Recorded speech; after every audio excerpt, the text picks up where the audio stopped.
members of a Thai youth soccer team and their coach have described their rescue from a flooded cave as a miracle, thanked the experts who saved them, and discussed how the experience will affect the rest of their lives.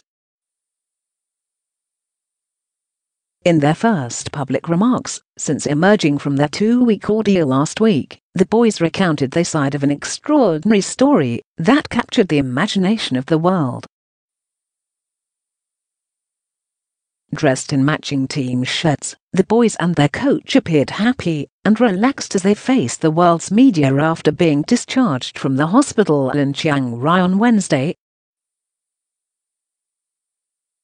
The boys, all members of the Wild Boars junior soccer team, introduced themselves to the media, shared their nicknames, and told the audience what position they played on the team.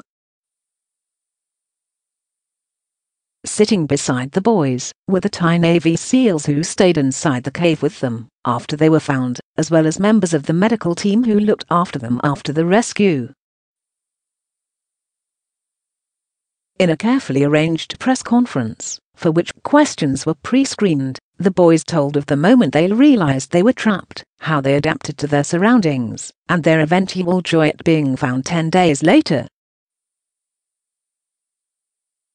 Authorities said that more than 100 questions were sent in from members of the media, though only a handful were selected.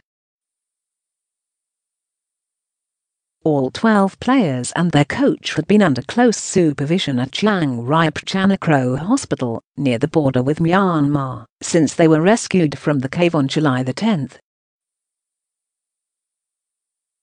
Why go in? Until Wednesday, the question of why the boys and their coach had decided to go into the Tham Luang cave on June the 23rd has been a point of speculation. It had been suggested the boys had been engaged in an initiation rite or had been celebrating a team member's birthday. In fact, 25-year-old coach Ekapol Chantong explained, the boys were merely curious to look inside as some of them had never visited it before.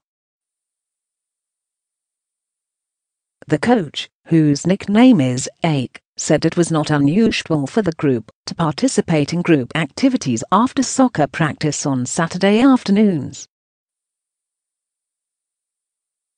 They explored the underground tunnels for about an hour before deciding to turn back. But by this time the cave had become partially flooded and their exit was blocked. Someone said, "Are we lost?" said Ake, who reassured the group that help would come. At his point, the realization dawned that they were trapped. With the entrance flooded and no obvious way out, the group retreated further into the cave to find somewhere to rest for the night. We moved further in for about 200 meters, Ake said. There we found a bit of slope, and there was a small water source inside the cave. Quote, Ake knew that the water dripping from the roof of the cave would be purer than the dirty floodwater on the floor. I told them it's better to be near a water source, Ake said. Quote, before we slept, I told them, let's say a prayer. So we said a prayer that night. Quote, the team were not scared, Ake told the enraptured audience, explaining that he hoped the water level would drop the next day and that help would arrive. Waters rising. Waters did not subside, however. Instead, Ake described the moment that he heard the sound of flowing water and saw the levels rising fast. In response, he ordered the group to find higher ground.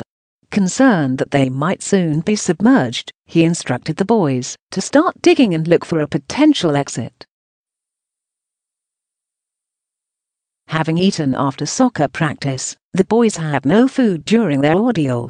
Instead, they filled themselves with water from the cave. I tried not to think about food, because it would make me hungry, said the youngest of the boys, 11-year-old Chanyin Titan Wibrenrungruing. The moment they were found, Adun Samon, the 14-year-old boy who became famous after responding in English to the first diver to reach the group, spoke of his shock on realizing they had been discovered. Adun, like other members of the group, was busy digging looking for a possible way out when some of the boys thought they heard the sound of people talking. Coach 8 told the group to stay quiet. He asked one of the boys to move closer to the ledge and shine a flashlight on the water, but the boy was too scared, said Adun, who volunteered instead. When the British divers breached the surface, Adun said he was so shocked, all he could think to say was hello. I thought this was really a miracle. I didn't know how to respond, Adun said. The boys described how they formed a bond with the Thai Navy SEALs who remained with them in the cave, while rescuers worked out a plan to free them. Titan described how they played checkers, and that one of the Navy SEALs sitting alongside them at the press conference always won. He was king of the cave, Titan said. When the decision was made to extract the boys through the floodwaters, Coach 8 joked he and the boys made the decision on who should go first based on who lived the furthest away. 8 thought the rescued kids would go straight home, and those who got out first could spread the word, not realizing the global media had descended on the cave. Lessons learned. When asked about the lessons they've learned from the incident, 8 said he was going to live life more carefully. Arden said though people can't predict the future, the experience had taught him about the consequences of acting carelessly. Other boys said, though they still dreamed of becoming soccer players, some said they now wanted to become Navy SEALs. Many of the boys apologized to their parents for not telling them they went to the cave. Now that the boys' ordeal is over, there are concerns over their long-term psychological health. We don't know what wounds the kids are carrying in their hearts, said Tawajai Theki, an official at the Thai Justice Ministry. He urged the media to respect the boys' privacy in the future, out of concern for their health, Reuters said.